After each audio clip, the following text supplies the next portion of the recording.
Durante siglos, muchas mujeres fueron perseguidas por el delito de brujería. Se decía que practicaban la magia negra y lanzaban conjuros malignos, que adoraban al príncipe de las tinieblas. ¿Quiénes eran realmente las brujas? ¿Cuál es su verdadera historia?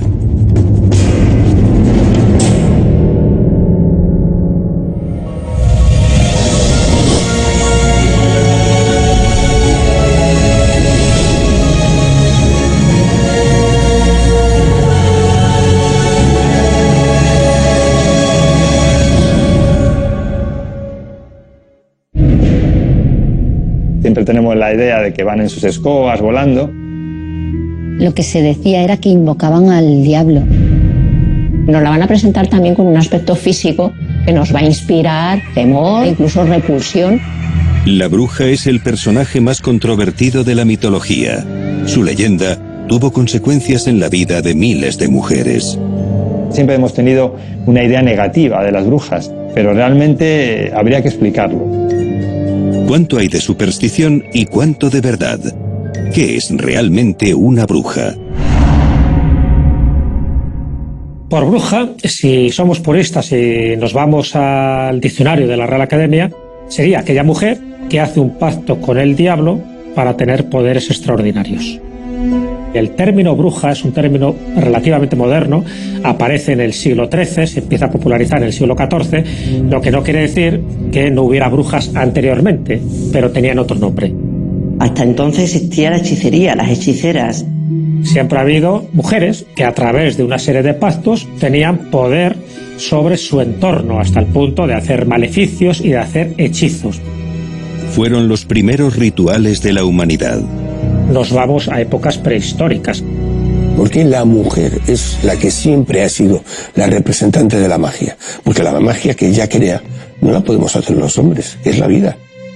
Nosotros creamos estructuras impresionantes, barcos, edificios, pero en ningún momento vamos a dar vida. Una mujer por sí, curiosamente, porque la partenogénesis es posible. Es decir, a partir de un óvulo tú puedes crear vida, pero nunca podrás crear vida a partir de un espermatozoide. En las cuevas de Altamira, los arqueólogos han revelado que el papel de las mujeres fue mayor del que se pensaba. Identifican que los famosos brujos que en las cuevas hacían las pinturas rupestres y las incisiones no eran tales hombres, sino que eran las mujeres las que los hacían. Según los estudios, al menos el 75% de las manos impresas son manos de mujer. Estas comunidades eran matriarcales, lideradas por mujeres, pero hace 10.000 años todo cambió. El hombre deja de ser cazador para ser agricultor. En el momento que el hombre ya no necesita desplazarse para cazar y puede estar asentado en un lugar, la mujer pierde esa función que tenía anteriormente de cuidadora de la prole y mantenedora de alguna manera de las esencias espirituales de la tribu, y esas pasan al hombre a partir de entonces, y cambia el rol al patriarcado. Un modelo que siguió endureciéndose con el paso de los siglos. La mujer ha estado siempre o casi siempre sometida al varón, sometida al sacerdote. Se enfrentan abiertamente a una sociedad patriarcal, eclesiástica, en la que está el Dios Padre. La magia, al ser un terreno oculto, es el lugar donde ella puede empoderarse, donde realmente tiene la sartén por el mango, donde realmente ella se convierte en reina de la magia, reina de la noche, reina de la luna. En las religiones monoteístas, el dios siempre se relacionó con el poder del sol. Sin embargo, la magia se asocia siempre con la noche, con la luna y con la mujer. La luna marca siempre el ritmo de la mujer. Cada 28 días tenemos el ciclo menstrual, sangramos cada 28 días. Pero el poder de la luna nos afecta a todos. Todos los seres están relacionados con el influjo de las mareas de la luna. Nosotros somos un 90 y tanto % de agua, con lo cual todos nuestros flujos también se ven influenciados por las lunas llenas, por las lunas menguantes. Invocando a las fuerzas de la luna, se buscaba alterar la naturaleza, hacer magia. Esta oposición entre sol y luna, día y noche, religión y magia, es la que hace que la mujer sea la que realmente reine en este reino mágico. Pero antes de las religiones monoteístas, ya se conocían mujeres que practicaban la magia. Como Medea, como Circe en el mundo grecorromano. Las tribus mapuches tenían una machi que era la curandera, la hechicera. Pero no se utilizaba la palabra bruja. ¿Cuándo aparece entonces el concepto de bruja? Surge con el cristianismo. Inventa o crea la figura del demonio en el que se asocia a la bruja como servidora de este demonio. Para que exista la bruja tiene que existir un pacto con el diablo. Y para que exista este pacto tiene que existir el diablo. Con lo cual, si no existe el diablo, no existe la bruja. La Iglesia vio la magia como un rival a su autoridad. Pero en los pueblos, mucha gente seguía creyendo en el poder ancestral de algunas mujeres. Y acudía a ellas en busca de ayuda. Había curanderas, había hechiceras y había brujas. Aunque las tres hacen magia, realmente en una escala de bondad a maldad, digamos, primero irían las curanderas, que como dice su propio nombre, curan. Era aquella mujer que conocía las propiedades terapéuticas de las plantas para hacer el bien, es decir, para curar. Luego irían las hechiceras, que son ambivalentes, pueden hacer el bien o el mal. En función de su cliente y de lo que la pagaran. Y luego estarían las brujas, que es ya el sumum de la maldad. Es la que siempre hace el mal porque ha hecho un pacto tácito o expreso con el diablo. El pacto con el diablo es lo que hace diferenciar a las hechiceras de las brujas, que sí lo tienen firmado, y por lo cual es con las que más se ensañan, por ejemplo, la Inquisición, porque al tener un pacto diabólico también serían herejes, y es cuando van a por ellas. Fue el inicio de uno de los episodios más sanguinarios de la historia: la caza de brujas. ¿Cuáles fueron los verdaderos motivos de esta persecución? Había que buscar un chivo expiatorio a muchos de los males que estaban pasando en Europa en aquella época. Estamos hablando de épocas de hambrunas, épocas de peste, la gente moría y no se sabía muy bien la causa. Y entonces se sabía que había mujeres, normalmente marginadas de la sociedad, normalmente solteras o viudas, que bueno, tenían fama de hechiceras, de que de vez en cuando pues hacían sus hechizos para beneficiar o perjudicar a alguien o algo. La creencia de si tenías un cólico nefrítico era que una bruja le había quitado el dolor de parto a la mujer que estaba pariendo y se lo había echado a otra persona. Existía una sensación de que si se metía mano a este tipo de mujeres, los males que estaban asolando a una sociedad desaparecerían. Estas supersticiones desembocaron en un auténtico genocidio. El pistoletazo de salida a esa caza de brujas, que dura ni más ni menos que 3 siglos, empieza con una bula de Inocencio VIII de 1484, donde ya se dice que hay mujeres asociadas al diablo para hacer males, cometer infanticidios, provocar malas cosechas o sencillamente que los animales vayan muriendo. Lo peor de todo es que 2 años después existe un tratado que se llama el Malleus Maleficarum, traducido como el Martirio de las Brujas, escrito por 2 dominicos bastante psicópatas y bastante misóginos, que era Sprenger y Kramer, donde van dando razones, principios y elementos de cómo detectar a una bruja, de cómo cazarla, para que este tipo de males que están asolando a una determinada sociedad desaparezcan de manera definitiva. Pero este plan insensato no fue obra de unos pocos. Aquí estuvieron involucrados teólogos, magistrados, reyes, papas, es decir, la gente pensante, la gente intelectualmente más preparada, son los que cayeron en la insania, en la locura de hacer una persecución de brujas, normalmente a mujeres, sencillamente por razones totalmente supersticiosas y por razones teológicas mal fundadas.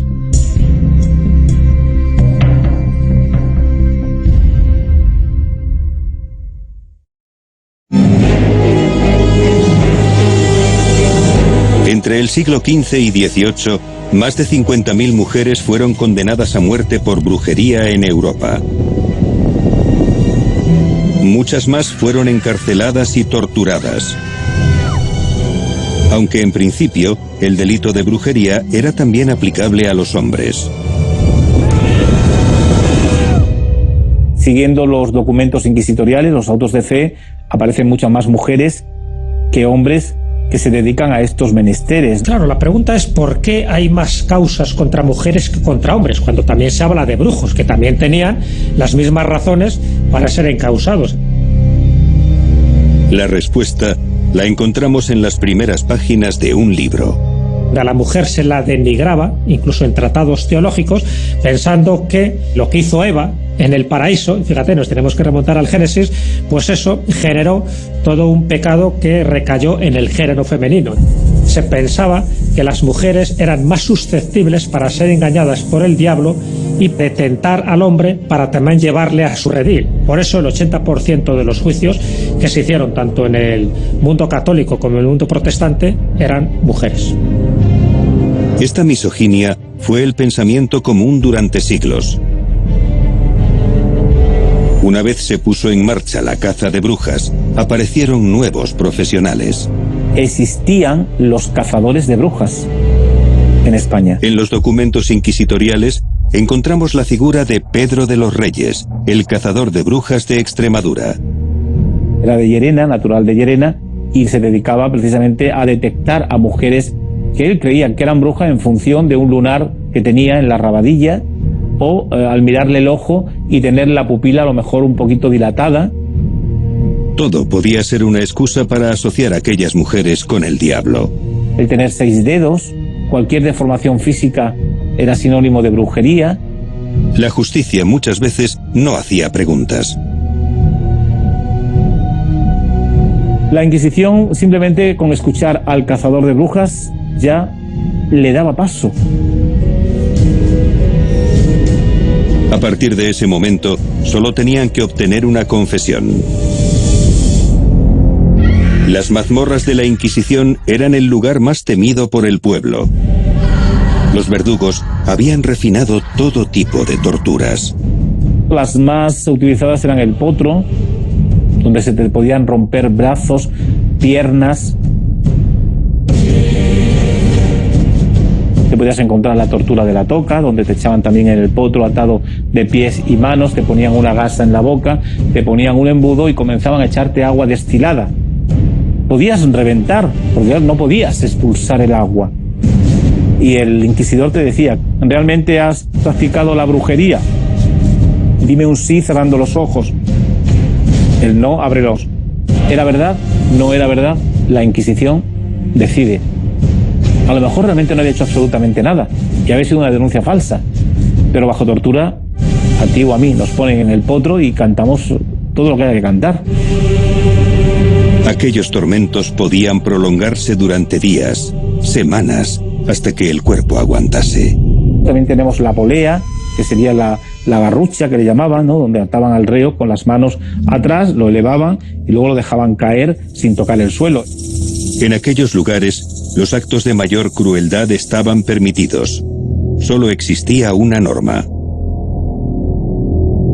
Lo que no se podía hacer era que el cuerpo del reo efusionara sangre. Y eso hay que tenerlo muy claro, porque a veces visitamos los museos de la Inquisición y ahí nos encontramos prácticamente con un elevadísimo número de torturas que producen derramamiento de sangre. Eso no es Inquisición, eso es justicia civil. Las brujas no solo fueron condenadas por la Inquisición. En los juzgados de las provincias se ajusticiaron a centenares de mujeres. En aquellas mazmorras se cometieron las mayores atrocidades. Se decía que había una zona del cuerpo de la mujer donde normalmente ponía su mano el diablo para hacer el signo de vasallaje, y esa zona era insensible. El verdugo debía encontrar ese punto exacto para demostrar que era una bruja. Después de 200, 300, 1000 pinchazos, la mujer ya no se enteraba si le pinchaba una vez o no. Así que todas eran brujas. Estas prácticas terribles se extendieron por toda Europa. Por Alemania y por Inglaterra se cogía a la mujer y se la pedía que sostuviera durante el tiempo de un Padre Nuestro una barra de hierro al rojo. Luego se le vendaba las heridas, se le ponía un lacre, se la tenía vigilada y si en 7 días no sanaba, es que era bruja.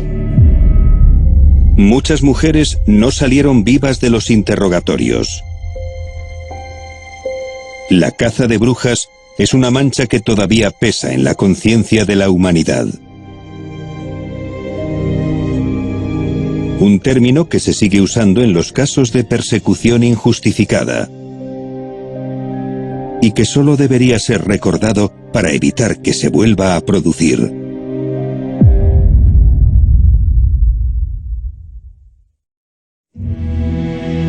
Las brujas están asociadas a un término. La aquelarre es una palabra vasca que significa el prado del macho cabrío. Se decía que estas mujeres se reunían en un claro del bosque una noche cada semana.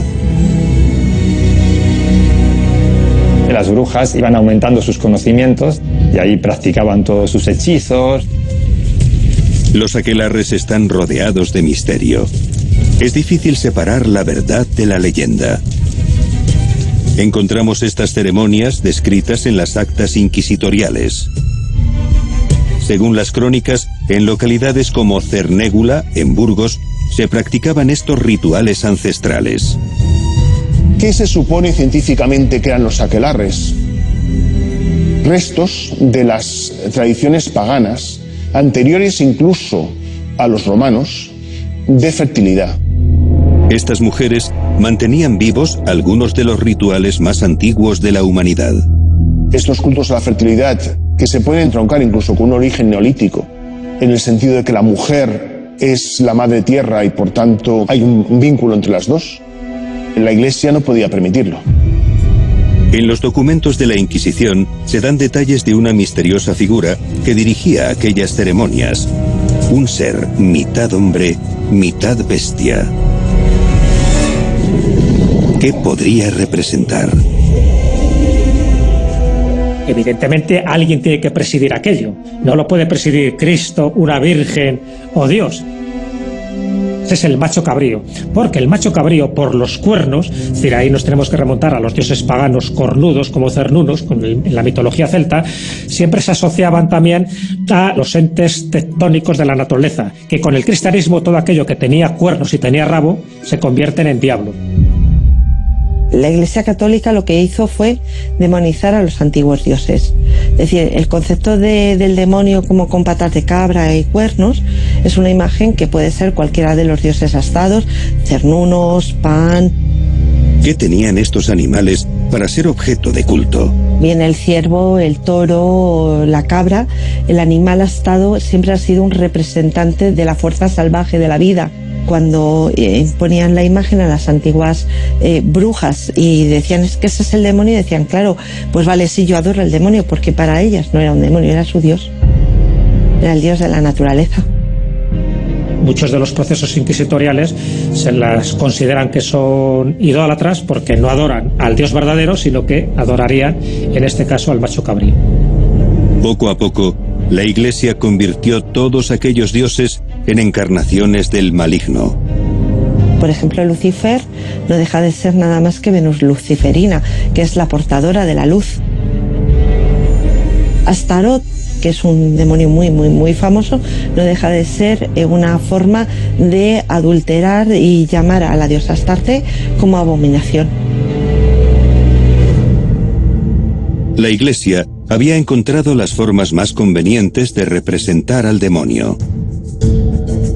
Ese concepto judío del demonio significa el antagonista, pero no le da forma, no le da ningún aspecto. Pero para que la gente rechace las antiguas prácticas, dicen que los antiguos dioses es el demonio. En los interrogatorios sobre los aquelarres se narraba un increíble suceso que acabaría formando parte del imaginario colectivo. Siempre tenemos la idea de que van en sus escobas volando. Aquellas mujeres juraban haber sido capaces de volar. ¿Qué sucedía realmente en los aquelarres? La respuesta la encontramos en el bosque. Las brujas eran las grandes conocedoras del poder de las plantas. ¿Qué son las plantas de poder? Evidentemente las que tienen capacidad de generar un estado de alteración de conciencia. El beleño y el estramonio eran conocidos por sus efectos alucinógenos, aunque eran plantas peligrosamente tóxicas. Como no lo podían ingerir directamente, sino que absorberlo a través de las mucosas, lo que hacían era hacer un ungüento que frotaban en una escoba. Cogían el palo de la escoba, que era el palo más suave que había en la casa, la madera, por el uso, por haber estado manoseado. Lo untaban de una serie de sustancias divertidas, entre ellas beleño negro, que tiene, entre otras cosas, LSD. Y se lo pasaban por entre las piernas. Hasta bien entrado el 18 no hay bragas. Así que, entre las piernas. La sustancia entraba en el organismo y te aseguro que volabas. Por eso se dice que las brujas volaban en una escoba. Estos estados alterados de conciencia fueron interpretados por los inquisidores como el resultado de pactos diabólicos. No obstante, el culto al príncipe de las tinieblas pudo haber sido practicado realmente por otras mujeres.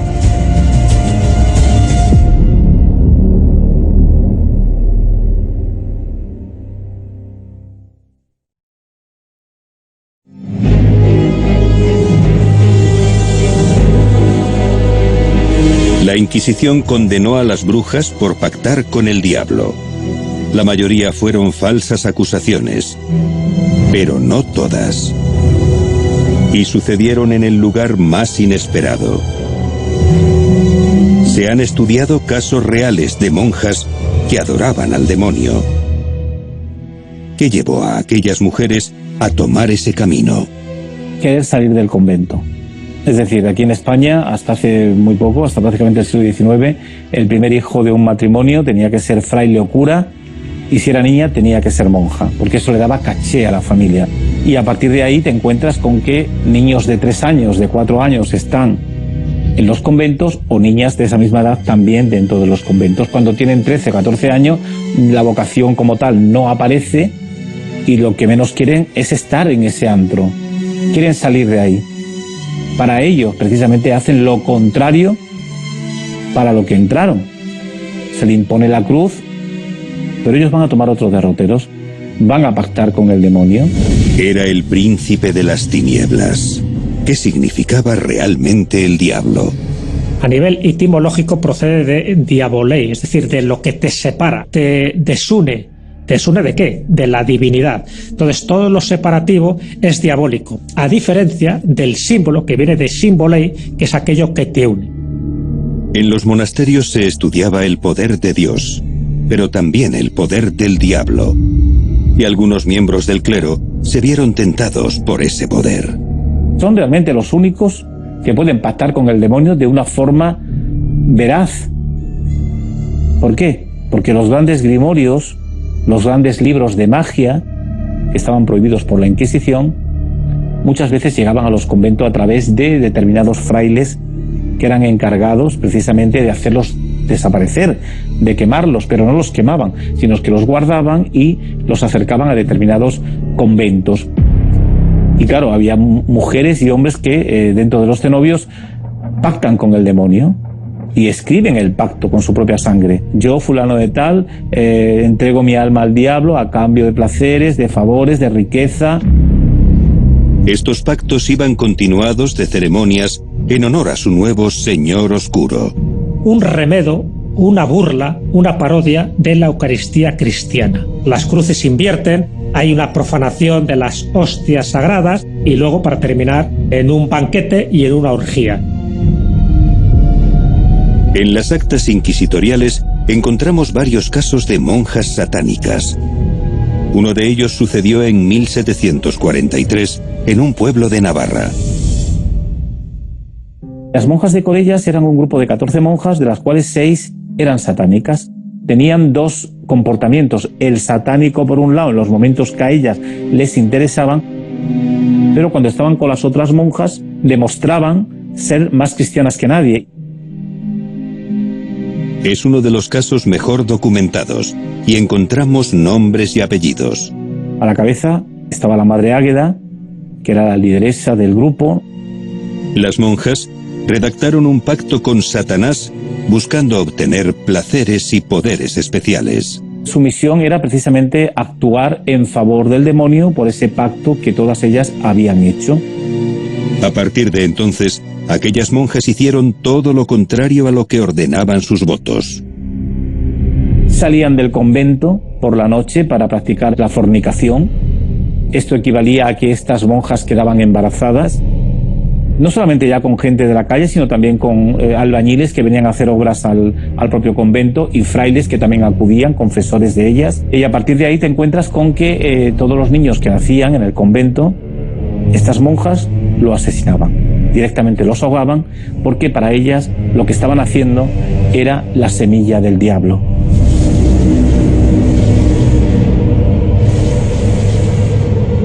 Los niños los enterraban además en la huerta del convento. Tenían a un hortelano al que ya le habían avisado previamente de que no cavase en el lugar donde estaban sembradas esas flores, que eran flores sagradas, santas, que ellas mismas sembraban.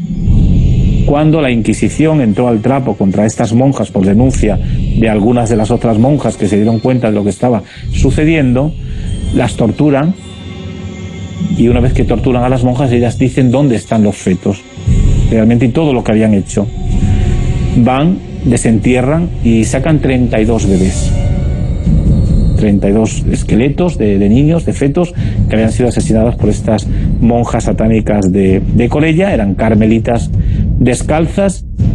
Pero los horrores descubiertos no habían terminado.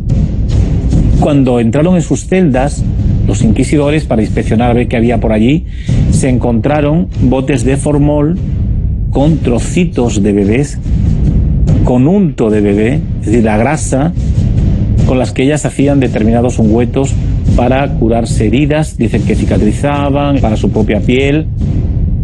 El suceso de las monjas de Corella es uno de los pocos casos donde los pactos con el diablo pudieron haber sido ciertos.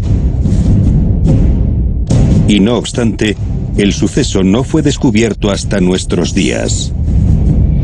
Corella nunca se enteró de lo que ocurrió en el convento.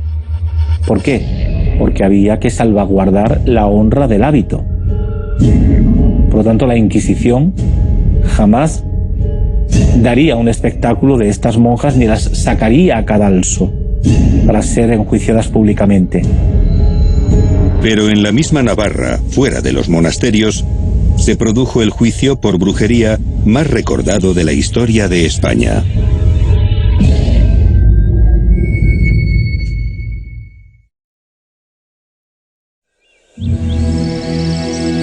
Zugarramurdi. Aún hoy se le conoce como el pueblo de las brujas. A principios del siglo XVII se produjo el caso más infame de la caza de brujas en España. ¿Qué fue lo que realmente motivó el que saliese a la luz toda esta secta, ¿no?, de brujos que allí había? Bueno, pues denuncias de determinados niños, sobre todo, que eran los que acusan a estas mujeres de haberlos llevado al aquelarre, donde las brujas pues bailaban, danzaban, llevaban sus sapos vestidos, los aplastaban para sacarle el líquido que tenían dentro. Con ese líquido, según cuentan estos niños, ellas se untaban sus zonas del cuerpo como los sobacos o las partes de las piernas para volar. Las descripciones de estos niños despertaron el miedo entre la gente y pronto, por todo el pueblo, comenzaron a contarse historias espeluznantes. Se llegan a acusar a estas mujeres de ir a los cementerios, de sacar determinados trozos de cadáveres, de piernas, de brazos, para asarlos en parrillas, comerlos. ¿Pero qué produjo realmente esta oleada de acusaciones? El Vaticano daba indulgencias a aquellas personas que denunciasen a otras. Por lo tanto, tú en un domingo en misa podías escuchar el edicto de fe, y ese edicto de fe te decía claramente que si veis a personas practicando algún tipo de movimiento supersticioso, venir a denunciarlos. La gente creía que se podía salvar y podía llegar ante al cielo si denunciaban a determinadas personas, y esto estaba al orden del día. con lo cual muchas personas fueron denunciadas de manera falsa, como pudo ser el caso de estas brujas, que a lo mejor no llegaron realmente ni siquiera a practicar la brujería en ningún momento. Las acusaciones de Zugarramurdi acabaron llegando al Santo Oficio. La Inquisición coge esas denuncias y va a comenzar y a mirar con lupa lo que allí realmente está sucediendo, porque no hay una acusación de 4 o 5 personas, sino que se llegan a acusar a más de 1000 personas por brujería, no solamente en Zugarramurdi, sino en todos los pueblos de alrededor. Tras un proceso de interrogatorios y torturas, 11 mujeres fueron condenadas a muerte. Quemadas van a ser 5 vivas, el resto van a ser quemadas en huesos, porque habían muerto en las cárceles de la Inquisición. ¿Qué ocurría cuando una persona moría en las cárceles de la Inquisición? El cadáver no se lo entregaban a la familia.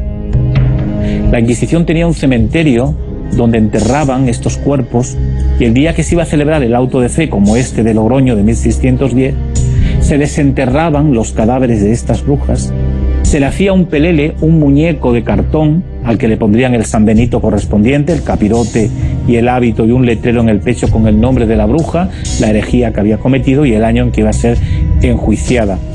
Y cuando llegaban al quemadero después de terminar el auto de fe, y se habían atado a las piras de la Inquisición, en los palos, en las argollas, a esas brujas vivas para ser quemadas, se lanzaban los cadáveres a la hoguera y tras ellos el pelele que representaba a esas brujas que habían muerto en las cárceles de la Inquisición o bajo tortura. De ahí que veamos en España esa tradición antropológica de fiestas donde se queman peleles, se queman muñecos. La relación dimana de aquí. El caso de Zugarramurdi en 1610 fue el peor acto de barbarie cometido contra las brujas en España. Pero en otros países el horror fue mucho mayor. Cuando hablamos de Inquisición y de los distintos delitos que persiguió la Inquisición, hay que distinguir la Inquisición católica de la Inquisición protestante. En España, la Inquisición católica condenó a la hoguera a 59 brujas. Pero esta cifra palidece en comparación con otros países. En Europa y en concreto en Alemania, es decir, una Inquisición protestante, hubo 25.000 ejecuciones por el delito de brujería. El Santo Oficio español descubrió que las condenas contra las brujas no eran tan rentables como las aplicadas a su otro gran enemigo, los judíos. Porque los que tenían la pela, los que tenían el poder económico y el poder adquisitivo eran los judíos, y sobre todo los conversos de judíos, en este caso, ¿no?, que eran los condenados por la Inquisición, los judaizantes, aquellos que judaizaban a escondidas, utilizando las alcobas de sus casas como si fuesen verdaderas sinagogas. Había gente que tenía pues 500 cabezas de ganado, tenía 3 o 4 casas, viñedos, colmenares, y eso era riqueza. Y la Inquisición requisaba, confiscaba todos los bienes de esas personas. Una parte iría para el fisco real y la otra iría para la Inquisición. No obstante, la Inquisición española sigue teniendo fama de haber sido la más mortífera contra las brujas. Porque, sin embargo, nosotros acarreamos esa leyenda negra. Por ahí hay una razón fundamental, porque es la Inquisición que tarda más en abolirse.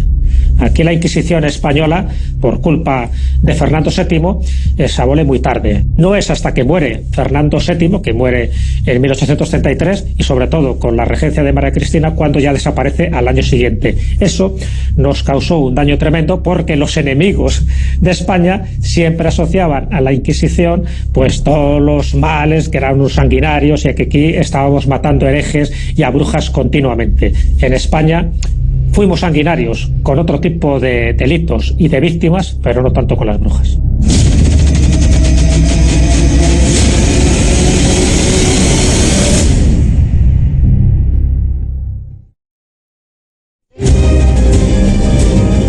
En el siglo XVIII, la caza de brujas llegó a su fin. Pero las brujas siguieron vivas en las leyendas.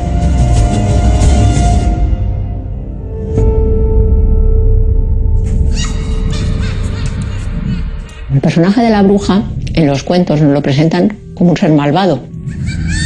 Es una persona solitaria que normalmente vive alejada de la sociedad y que además practica la magia negra. Esta magia negra, ¿en qué se va a traducir? Pues en la elaboración de conjuros, de pócimas venenosas, e incluso en algunos casos nos la van a presentar como un caníbal, ¿no? Puesto que va a devorar a esos niños inocentes que se acercan hasta su casita de chocolate. En estos cuentos, las brujas representan la fealdad y el mal. Una anciana con verrugas, con la tez incluso un poco verdosa, con unas ropas oscuras y un tanto andrajosas para que los niños, cuando las vean, pues sientan esa repulsión, ¿no?, hasta esos seres. Pero no debemos olvidarnos que son muy poderosas y que a través de esos conjuros y de esa magia negra que practican pueden cambiar de aspecto. No las podemos encontrar transformadas en animales de lo más lindo o en mujeres de una enorme belleza. ¿Por qué aparece el personaje de la bruja dentro de los cuentos? Es una advertencia para los niños. No te fíes de los extraños. Por muy buenas palabras que tengan, por muy buen aspecto con el que se presenten ante ti, o por muchos regalos que te puedan hacer, no son de fiar. Entonces, cuidadito con fiarte de esos extraños. En la actualidad, las brujas de la ficción ya no son lo que eran. Se ha producido un cambio social. La mentalidad moderna apunta hacia la igualdad de género. Las brujas que nos presenta la ficción actual, ya sea literaria o ya sea audiovisual, apuntan hacia una bruja joven, en muchos casos casi adolescente, que domina la magia, pero que va a ejercer la magia para el bien y no para el mal como antes. Estas nuevas brujas son rebeldes, son valientes, son luchadoras, son independientes y se enfrentan tanto a estas fuerzas del mal como también en muchos casos contra el patriarcado dominante, convirtiéndose en auténticos iconos feministas. Y en el mundo real, las brujas siguen existiendo. Ha salido una corriente que se llama la Wicca, en la que se consideran herederos de esas antiguas tradiciones de la brujería. De hecho, se llaman a sí mismos la vieja religión. La Wicca es una religión. Es una religión mistérica e iniciática que rinde culto a la naturaleza. Originada en el Reino Unido a comienzos del siglo XX, la Wicca se ha extendido por todo el mundo. Son un conjunto de creencias paganas basadas en los orígenes de la brujería. Sus practicantes afirman realizar actos mágicos e invocaciones sobrenaturales. Tienes que ser recibido en un coven, tienes que ser recibido en un grupo donde se te da la iniciación. Estos coven son la evolución directa de los antiguos aquelarres. Es nuestra familia espiritual, es la gente con la que compartes los momentos quizás más inefables de tu vida, los momentos donde estás haciendo magia. No obstante, a pesar de ser la misma brujería, sus integrantes tuvieron que cambiarle el nombre. ¿Por qué? Porque la gente ante una palabra como Wicca no tiene prejuicios, mientras que con la palabra brujería tiene muchos prejuicios. El 90% de la gente lo que conoce de la brujería es lo que ve en las películas. Va a los clichés, va a lo que le han contado que es la brujería, antes de preguntar, bueno, ¿y eso qué es realmente? Quizá en las brujas podemos ver un aspecto de la mitología de lo que es la falta de comprensión, cuando no comprendemos algo y reaccionamos negativamente. El mito de las brujas es precisamente el de su maldad. Y estas leyendas no se han derribado del todo. En el presente, en algunos lugares del mundo, siguen existiendo leyes que castigan la brujería. En países como Tanzania, cada año, más de 500 mujeres son quemadas o mutiladas por este motivo.